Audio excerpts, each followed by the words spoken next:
Good day, geometry. Today this is section 2.1, patterns in inductive reasoning.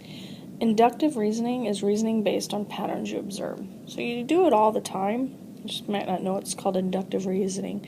So look for a pattern. What are the next two terms in each of the sequences? Okay, so you look at what happened from 3 to 9. Okay, all right, looks like they multiplied by 3. So let's try it again. From 9 to 27, they multiplied by 3. Okay? And then 27 times 3, you get 81.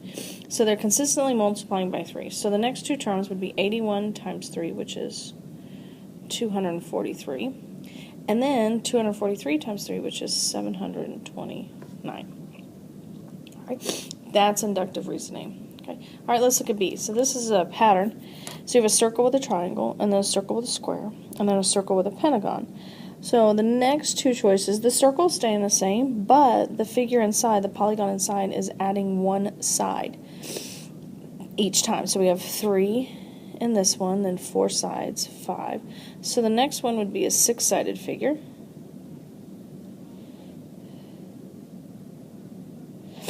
Alright, sorry about that. And then the next one would be a 7-sided figure. This one's going to be a little different.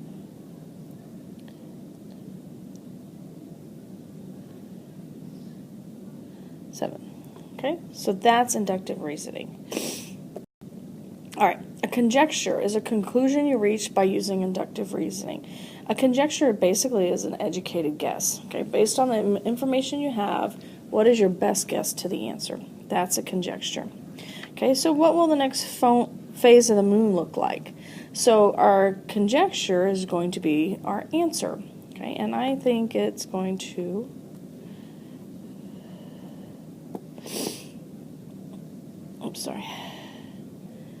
be just like this one, but on the opposite side. Okay. Counterexample is an example that shows that a conjecture is incorrect. So just because you make an educated guess doesn't mean it's always right. And all you have to do is show one counterexample to prove something's false.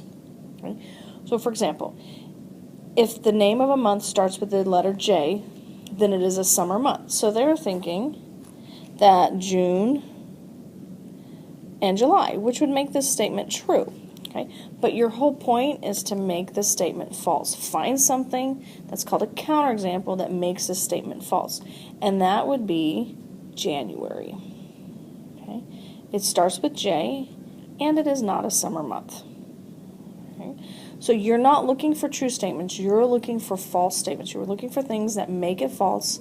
Once you find that, the statement is false, and you do not need to do anything else. Okay. All right, you can connect any 3 points to form a triangle. All right, so we're looking for a counterexample, and a counterexample here would be 3 points that are in the same line. Okay. Those are 3 points, but you cannot connect those to form a triangle. So that is your counterexample, so this statement is false. Whenever you say false, you have to have a counterexample.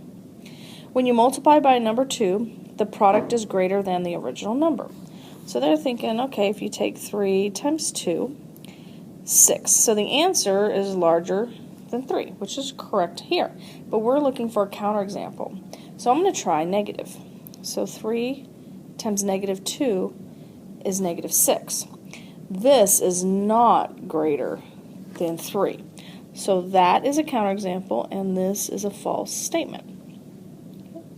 And that's it for the... did you know that hummingbirds weigh less than a penny? So you guys have a great day. See you in class.